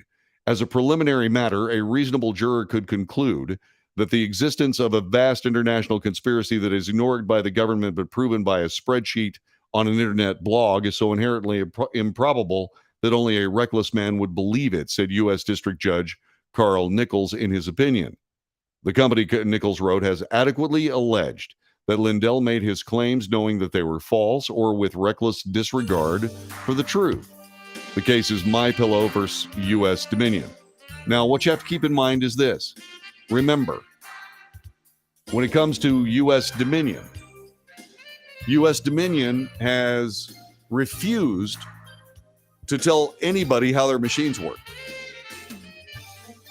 So Mike Lindell going forward saying, well, their machines have this capability, so this happened. That did expose him to defamation. But remember, Dominion will not tell people how their machines actually function. And they are on record saying they cannot be dealt with through internet connection. So, yeah, this suit may go forward, but I'm still waiting for U.S. Dominion to have to explain how their voting machines work. And I'm betting they're not going to do it. I'm betting they're trying to settle this case before it goes that far. We will see. This is the Wells Report, back with hour number 3 in just a moment. Thanks very much for being here with us.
North to south, coast to coast, around the world, this is the Wells Report. Greetings, my name is John David Wells.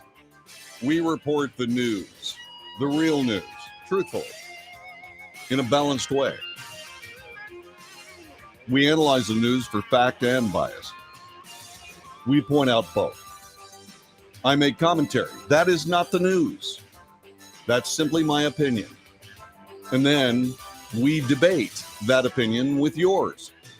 You are welcome here. Please do indeed join us on this broadcast.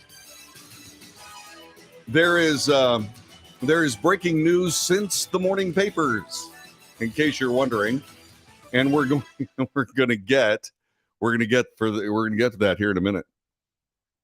Former President Donald Trump has now filed a defamation lawsuit, speaking of defamation lawsuits, against CNN, seeking $475 million in punitive damages.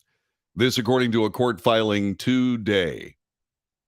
The former president sued the news outlet in federal court in Florida, according to Reuters. Breaking story has just happened.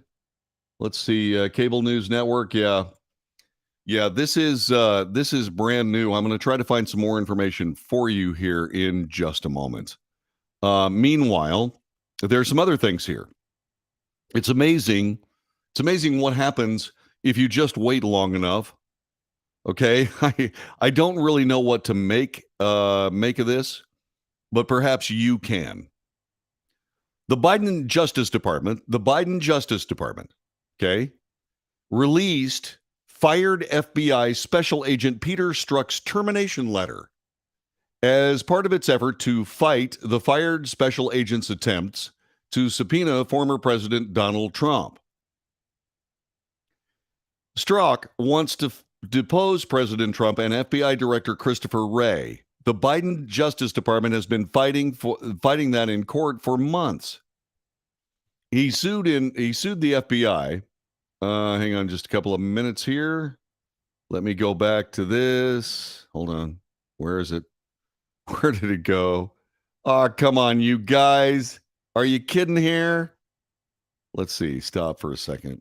Where did that damn thing go? Hold on. Oh, okay. Thank goodness. Sorry, just working my way through working my way through my my phone. It misunderstood me. Okay, so anyway, he sued the FBI in 2019 for alleged wrongful termination, which followed the emergence of his anti-Trump texts. DOJ Deputy Assistant Attorney General Brian Netter, along with other Justice Department officials, went to bat for the former president in a court appearance. That must have just absolutely killed them. Netter and the other officials told the court that former Deputy Attorney General Rod Rosenstein, he's the guy that wanted to wear a wire into the Oval Office, remember him? Yeah. And former FBI Deputy Director David Bowditch recently testified about the reasons behind Strzok's August 8, 2018 firing, and that, quote, each deposition reinforces the conclusion that both subpoenas should be quashed, unquote. The Justice Department released excerpts from the testimony of Rosenstein and Bowditch, who argued that Strzok's firing was justified. He did not happen because of President Trump's influence. The DOJ went further, releasing the August 2018 letter explaining why Strzok was fired. Quote, I removed all the politics, pundits, commentary, and the media from the reporting the decision. Let me try this again. This is written down and very carefully worded. I removed all the politics, pundits, commentary, and the media from reporting the decision point I must address. When I strip away all the noise, I am left with the facts and the extremely damaging impact to our organization, which will take years to overcome. This newly released letter from Bowditch explained as follows. As Deputy Assistant Director, we're talking about Peter Strzok, you were supposed to be a leader who was beyond reproach and set an example not only for your direct subordinates, but others throughout the organization who watched and observed your behaviors and actions. You failed to do so repeatedly and put your own interests about your own interests over the interests of the organization. There's an error in this. Bowditch concluded, though it pains me to do so, it is for this reason I am dismissing you from the roles of the FBI. The Justice Department said that Bowditch recently further testified he did not discuss Strzok in any of the interactions he had with President Trump, and that he never saw the president get involved with the termination of anyone beyond the politically appointed director. By the way, Trump fired former FBI Director James Comey in May of 2017. Bowditch also testified he absolutely did not recall Wray ever telling him about any meeting with Trump in which the president pressed the director to fire Peter Strzok and Lisa Page. It comes after Strzok filed a civil lawsuit against Wray, then Attorney General William Barr, and the Bureau in August of 2019, claiming he was wrongfully terminated in 2018 after the discovery of anti-Trump texts with former FBI lawyer Lisa Page, with whom he was romantically engaged with. By the way, this is from the Washington Examiner. This is first-rate journalism here. He played a key role in opening the Crossfire hurricane investigation in 2016 and interviewed retired Lieutenant General Michael Flynn in January of 2017. Strzok claimed in his lawsuit that his firing was, quote, the result of unrelenting pressure from President Trump and his political allies in Congress and the media, unquote. Trump celebrated Strzok's firing in August of 2018. Just fired Agent Strzok, formerly of the FBI, was in charge of the crooked Hillary Clinton sham investigation, he tweeted at the time. Strzok came under heavy criticism after the revelations of thousands of highly political anti-Trump texts that he'd sent with Page throughout 2016 and 2017. In one notable exchange, in August of 2016, Page asked Strzok, Trump is not ever going to become the president, right? Right? No, he won't. We'll stop it. That was the famous "we have an insurance policy," which, by the way, sent shivers up and down my spine and still does. Now, there's only one reason why the Biden Justice Department would side with President Trump in trying to avoid being deposed by Peter Strzok. And that is if in that deposition for Peter Strzok, it came out that indeed many others in FBI senior management were doing exactly the same thing. I'm reasonably sure that Peter Strzok is filing this lawsuit to prove that he is a scapegoat in all of this, that he was surrounded with desperately anti-Trump colleagues in the upper management structure of the FBI. And they don't want that coming out. It's the only reason why they would say, no, we don't need this. We don't need this subpoena stuff. Don't worry about any of that. There's nothing to see here. Let's just move on. You see,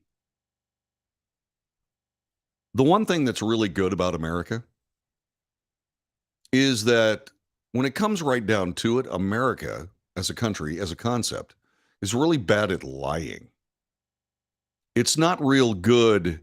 It's not real good at evading or manipulating truth. Because no matter how many times it tries, that truth always comes out somehow.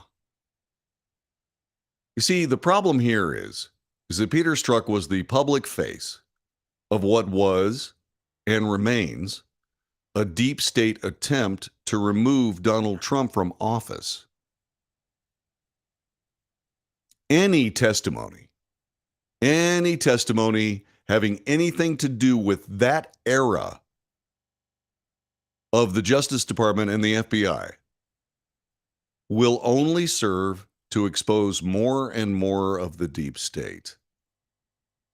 And what will happen is the deep state will finally be exposed. But this kind of testimony, these kinds of depositions, would hasten that process. Let me explain. If I was advising Donald Trump, I'd say, sure, I'll be more than happy to sit for that deposition, which would put pressure on Christopher Wray. As a matter of fact, if I was Donald Trump, not only would I sit for the deposition, I'd make damn sure that my lawyers got to ask questions too. What I would do is I would just kick this wide open. You cannot, and by the way, when I say all this, when I say all of this, the FBI should be for this too. They have been damaged. They say so in this letter. It will take years, if not decades, to fix the damage done to the FBI by Peter Strzok. But it's not just Peter Strzok. There are a whole bunch of other people involved in this. We know that there are some of them, McCabe, Comey, there are a few. But this was pervasive. And when they decided to action, trying to figure out some way of removing Donald Trump from office, as Rod Rosenstein said, I could wear a wire into the Oval Office, which is the national police trying to set up the duly elected president of the United States. And John Brennan was all over that. And all of these people, so what you have is you have the intelligence agency, you have the national police, all willing to try to set up the president for failure. It's at least sabotage and more likely treason. And they do not want any of this to go away, which is why they are trying to keep Strzok from being successful in getting these depositions from Wray and Donald Trump. If I was Donald Trump, I would go immediately. Absolutely. Be more than happy to sit there for those depositions. But I just want my lawyers to be able to ask questions too. Oh, sure, no problem. Can you see that? That's using a hornet's nest for a football. Yeah, and it's fourth down, time to punt. Oh, man. Oh, that is so juicy. That is just so wonderfully juicy. I would really love to see it. I really would. I'm sure Strzok. I know exactly what Strzok is doing. Hey, I wasn't the only one doing this, okay? I was just the one that's been made public. There are a lot of other people that are in this too. And it's going to be a little bit more difficult to get those people to testify if these subpoenas get quashed. And once again, if I was a federal judge, I wouldn't quash those subpoenas. Hell no. Hell no. Absolutely not. If I was a federal judge, you know me, okay? By now, you know me pretty well. Not only would I say, no, these subpoenas are just fine, we want to see those depositions. I am really looking forward to it. Now, if you'll excuse me, I'm going to go back to my air popper. I'm going to make 50 bushels of popcorn, and I'm going to watch every minute of this trial. It can't hurt the FBI worse. As a matter of fact, it would probably help the FBI if they did go through with all of this, if they had this very public trial, if they went through all of this, it would probably serve to clean the FBI, CIA, all the deep state up a hell of a lot quicker than it's going to take for them to just do it behind closed doors. This is the Wells Report. Back with more in a moment.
You are listening to the Wells Report. My name is John David Wells. Telephone number 817-379-2172. 817-379-2172. Thanks very much for being with us. I'm trying to find a little bit more about this CNN lawsuit filed by President Trump.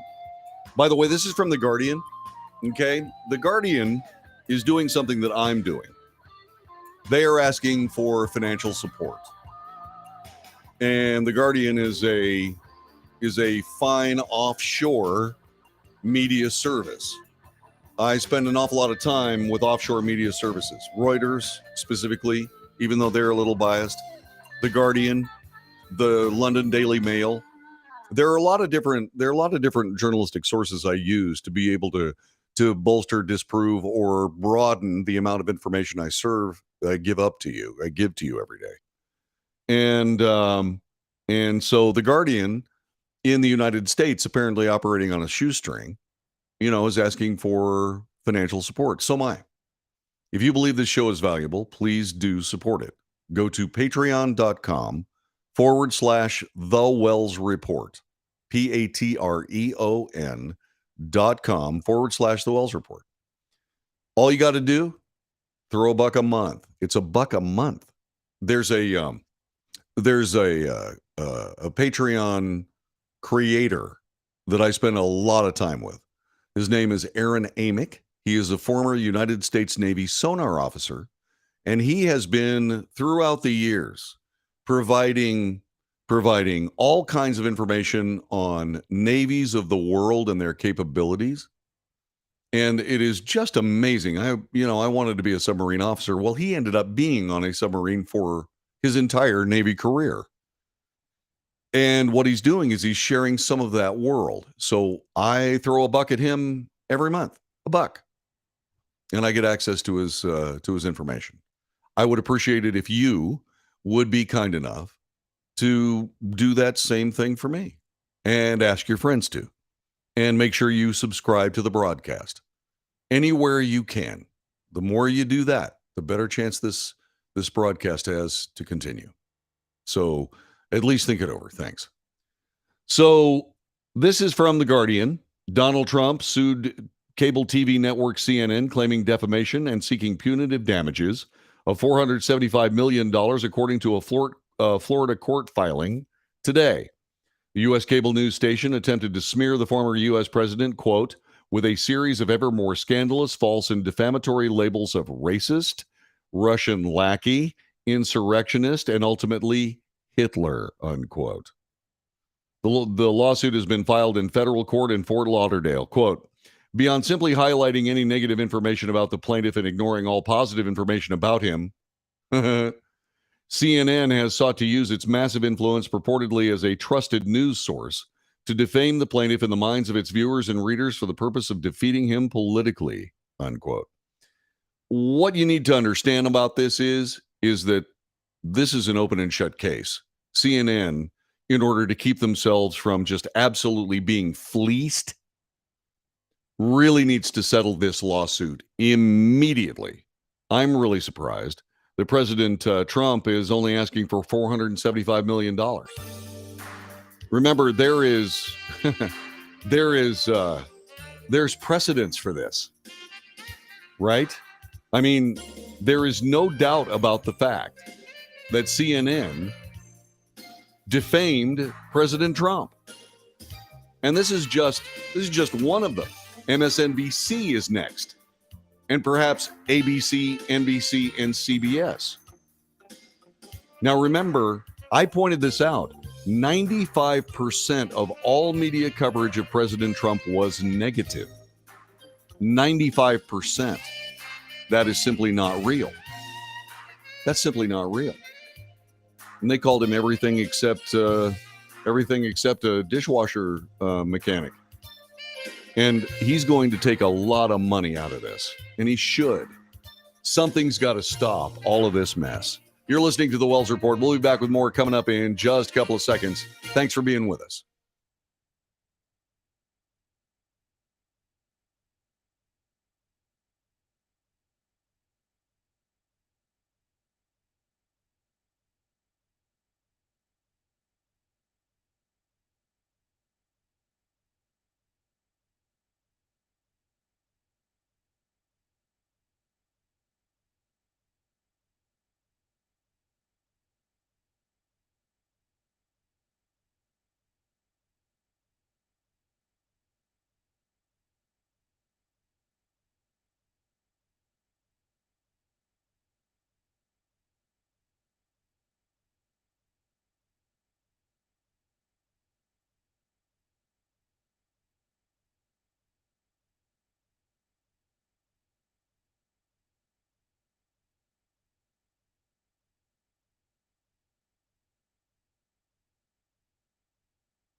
You are listening to the Wells Report. I'm busy here for just a couple of seconds. You got to let me put that over here. Okay, yeah. So I'm busy for just a couple of seconds. Hang on a second. I'm trying to find out something else about the Supreme Court today. They made a decision. Let me see what it was. Let me see what they okay. All right, here we go. All right. This was also something that we needed to spend a little bit of time talking about, okay? And it has to do with the Supreme Court of the United States and the Trump era ban on bump stocks, okay?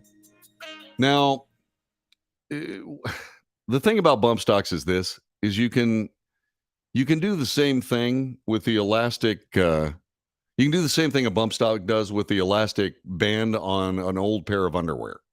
Okay.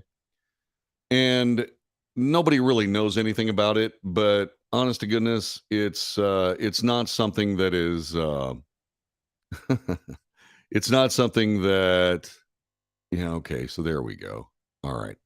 Anyway, the Supreme Court today declined to hear a pair of challenges to the federal ban on bump stocks. That's a device that lets a shooter fire a semi-automatic rifle more like a machine gun, avoiding a chance to put guns on the high court's docket for the second time in as many years.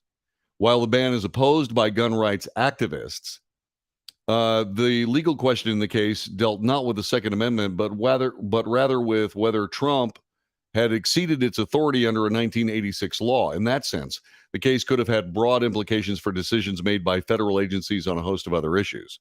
The Bureau of Alcohol, Tobacco, Firearms, and Explosives approved the ban following the 2017 mass shooting in Las Vegas. A retired postal worker on the 32nd floor of a hotel killed 60 people, according to a revised count of the dead in 2020. Bump stocks, which use the recoil of a semi-automatic firearm to mimic the automatic firing, were found on the shooter's rifles. A 1986 law defines a machine gun as a weapon that fires more than one shot automatically by a single function of the trigger. Such weapons have been heavily regulated since the 1930s, since their use by organized crime. I mean, understand that Clyde Barrows of Bonnie and Clyde fame, Clyde Barrow, not Barrows, walked around with a Browning automatic rifle, a BAR. That was his weapon of choice, sawed-off BAR. And so, yeah, I mean, the Tommy guns, of the 20s and yeah. So they made those illegal. Well, what happens is that a bump stock does not fire a weapon several times by a single function of the trigger. In fact, your finger is pulling the trigger. So it's murky. Anyway, the ATF interpreted the 1986 law's definition of a machine gun to include bump stocks. Yeah, I don't think we're finished with this, by the way. I don't think we're finished with it, but there you go. The other thing I wanted to talk about was something that I have actual art on here. Just a minute. Let me see. Let's see. Hold on. This is a story that I am personally acquainted with. And I'm sorry, I had this all ready to go. Permit. Let's see. Permit insurance. Okay. I had this all ready to go, but I got the wrong link under the headline that I put there. There we go. Okay, this out of Fox Business. Listen to this. Major concealed carry insurance providers in the U.S. say they have seen unprecedented growth in the past few years as rising crime rates continue to drive more Americans to take their personal safety into their own hands by buying a firearm for self-defense. Delta Defense, which runs the U.S. Concealed Carry Association and provides self-defense liability insurance coverage as part of the membership in the Education and Training Organization, has seen its membership numbers rise more than double from 300,000 in 2020 to nearly $700,000 today. 10 years ago, USCCA's membership was 50,000.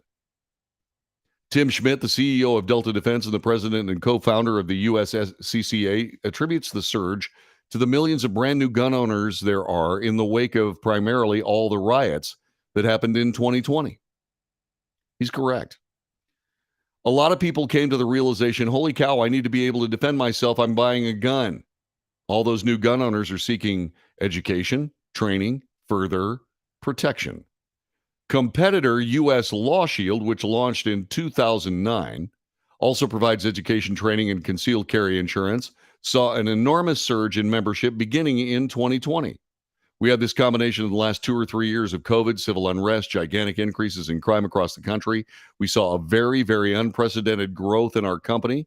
This, according to Kirk Evans, with Fox Business, saying the organization is also currently sitting around 700,000 members. One of them is me.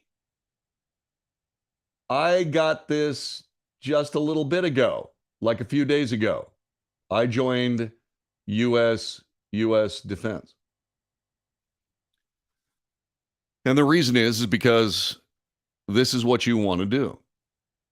If you carry a weapon, whether it's concealed carry or whether it's constitutional carry, you need to call, this is U.S. Law Shield, also known as Texas Law Shield. Get involved with these people. It is the cheapest insurance you will ever buy, ever, in your life. Because, first of all, the people that carry weapons do not commit crimes. The percentage of people that commit crimes as concealed weapons holders is in the 0.1 percentile, 0.01 percentile. It is just very, very small. Yeah, Texas Law Shield, same thing right here. This is U.S. Law Shield, same company. Absolutely worth it. And by the way, they're not paying me to tell you this, right? I'm doing this because it's a very intelligent thing to do. I am a policy holder on this, and I suggest that you do as well. So you would go a week in the last year or two without seeing an article about women make up the largest demographic of new permit holders, or African Americans have shown the highest increase in minorities is the biggest increase in blank, or people in San Francisco running out to buy a firearm. This is not a white conservative group anymore. Correct. And this is where I tell you the same thing every single time. Okay? Get training. I also work with a dear friend of mine. He has a company called Aragon Defense, or Aragon Tactical, excuse me. Aragon Tactical. I'm one of his instructors. And we do church security, and we do firearms training. We do all manner of these things. If you cannot remember the last time you, as a weapons holder, a weapons carrier, had tactical pistol training or tactical rifle training or tactical shotgun training, if you can't remember the last time you had a class, you need to get in touch with me, especially if you're in Texas. I will put you in touch with the people that can help you out, and so will these people. So will U.S. Law Shield, Texas Law Shield. They will absolutely help you find people to train and make you a better pistolier. This is something we must do. We must. And those people that are anti-weapon activists and advocates, you know what? You really want people to do this too. Because if you're against gun violence, the very best way to stop it is to make sure that the person who would perpetrate gun violence in the first place realizes that the chances of him getting blown to Mars are far, far better now than have ever been in the past ever. If you're truly about reducing gun violence, then what you want to do is you want trained, serious, mature gun holders to provide that deterrence to criminal activity in the United States. And you have to stop listening to these people that say a good guy with a gun does not actually stop the bad guy with a gun because we have all these academic and research things. Yeah, okay, well, I want you to just walk down the street Better yet, go to New York. Okay, go to New York, ride the subway. You will either see a crime or be a victim of a crime on the subway today. It's not a 1 in a million shot. All of these cities have decided that the police are the real problem. The criminals are just misunderstood. Well, that's garbage. And so the criminals are running rampant. And the riots of 2020, totally ignored by law enforcement, including the FBI, by the way,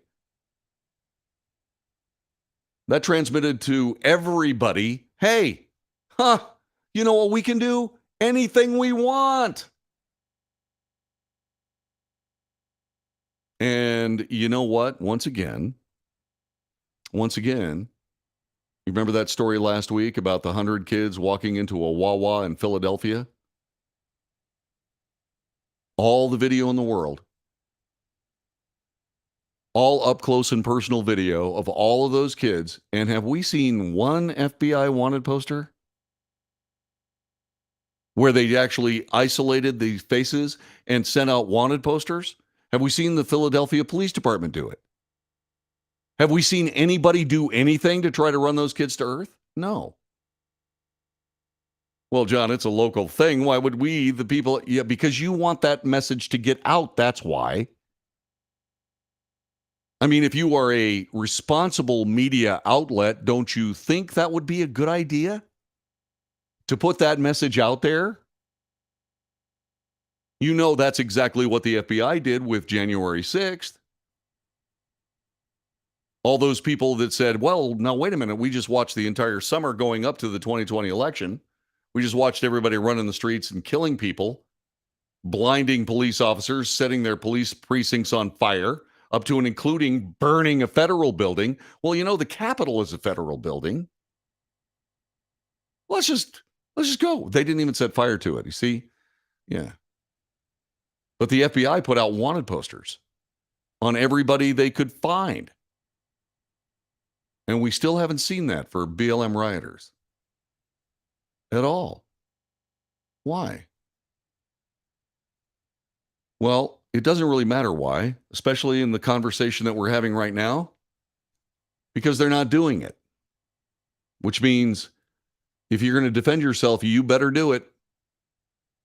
And if you're going to defend yourself, then get training. Call me if you need some help with it. I'm serious. 817-379-2172. Call me if you need help with it. By the way, we also do church security, in case you're wondering. Okay? And then you call U.S. Law Shield. Or let me give you this other corporation again. U.S. Law Shield. And the other one at the beginning of this article is Delta Defense. They run the U.S. Concealed Carry Association, USCCA. Get in touch with U.S. Concealed Carry Association. Okay? Good organization. Or this one, depending on your point of view. But remember what I keep saying. When seconds count, the police are only minutes away. They cannot help you. They simply can't. You simply must, absolutely must, take this in your own hands.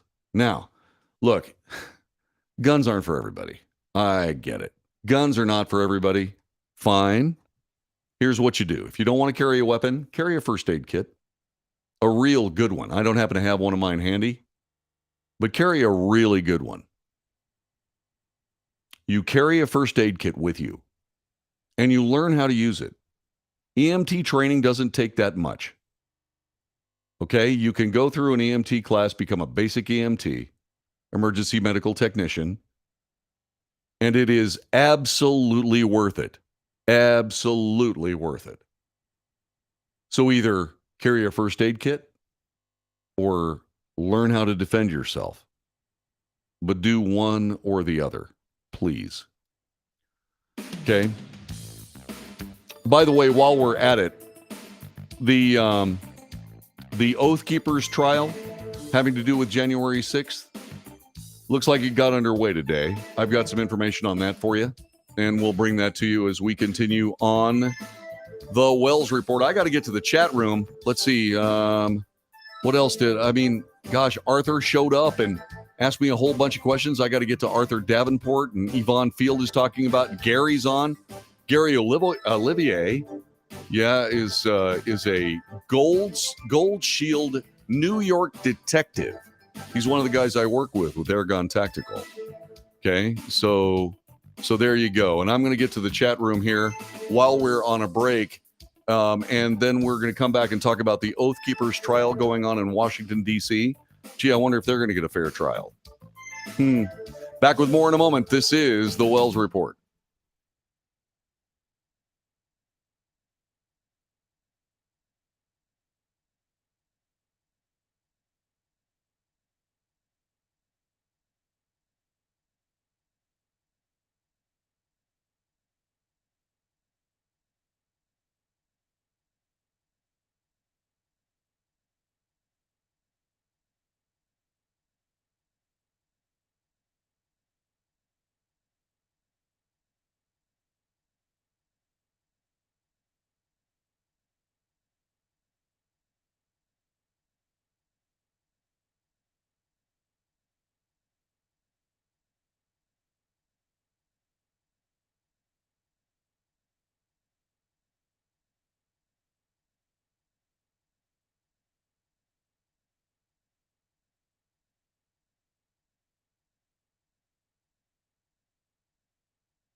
This is the Wells Report. My name is John David Wells. So remember what I keep telling you about civil unrest, demonstrations, and so on and so on? Remember what I keep telling you? You got to be smarter than the people that are going to misinterpret your actions for political effect. It's not that hard. It's really, really simple. But you got to remember, okay, John Lewis, who was a guy that was deep into the civil rights movement in the 60s. I mean, was permanently damaged because of a beating regarding one of his civil disobedience protests he was in. He didn't carry a gun. He didn't carry a gun. Now, whether you agreed with him or not, he was on the moral high ground. So when you're in a position here where you start thinking about actually being active in the public square with regards to some of these things that you find to be egregious, you have to make very sure that you're not doing something that can be turned into, well, what's happened to these oath keepers in Washington, D.C. Listen to this. Washington, D.C. prosecutors describe members of the right-wing extremist militia group, the Oath Keepers, as leaders of a long-planned and carefully coordinated scheme to prevent the peaceful transfer of presidential power on January 6th, 2021, by any means necessary.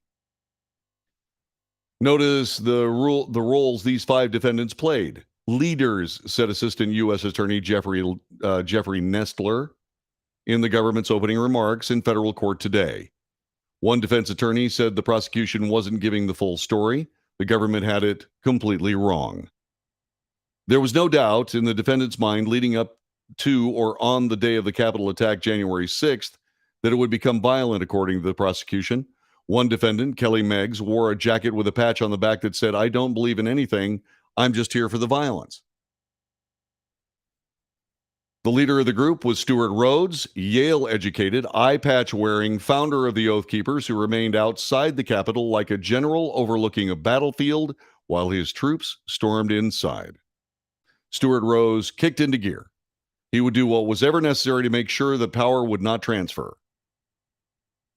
Using combined military training, knowledge, and experience, the defendants conspired to shatter the bedrock of American democracy and ensure the Congress would not complete its constitutional mandate to count the electoral votes that would certify Joe Biden's presidency, according to the prosecution.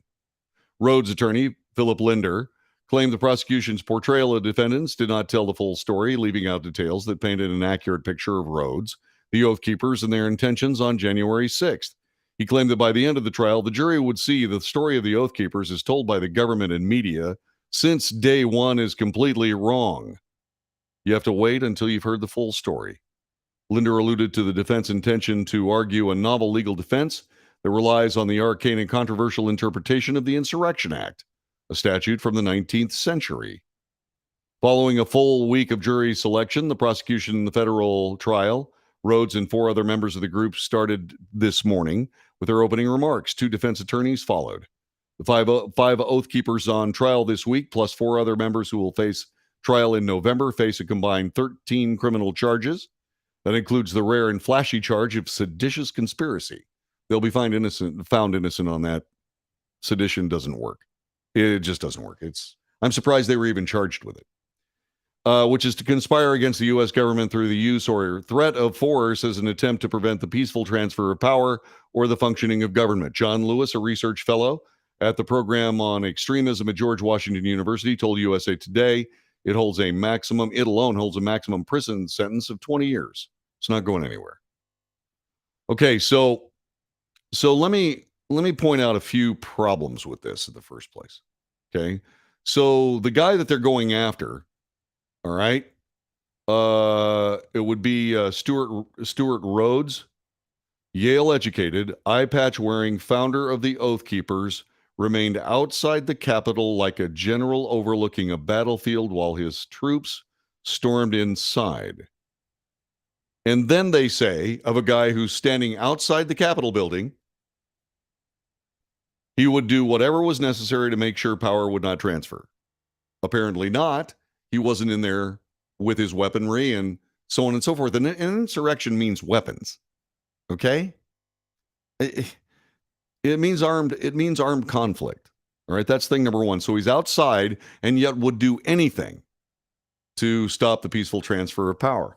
Now, let me talk about this one other thing. The leader of the group, eye patch wearing founder of the Oath Keepers, remained outside the Capitol like a general overlooking a battlefield while his troops stormed inside. Or remained outside the Capitol like an American patriot who realized that what was happening at the Capitol was against the law and he didn't want to break the law.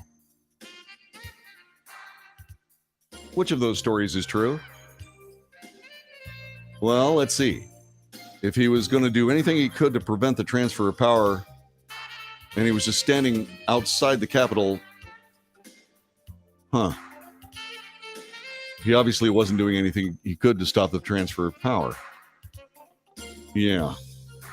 So maybe he just didn't want to break the law. See, all of this relies on a whole bunch of just plain momentum and rhetoric-inspired momentum. And you need to look at the facts of this. Yeah. Something tells me that what the defense attorney says is true. Just wait. This is going to be a long trial. It's going to be amazing to see what doesn't happen. This has been the Wells Report. Thanks very much for joining us. See you again tomorrow.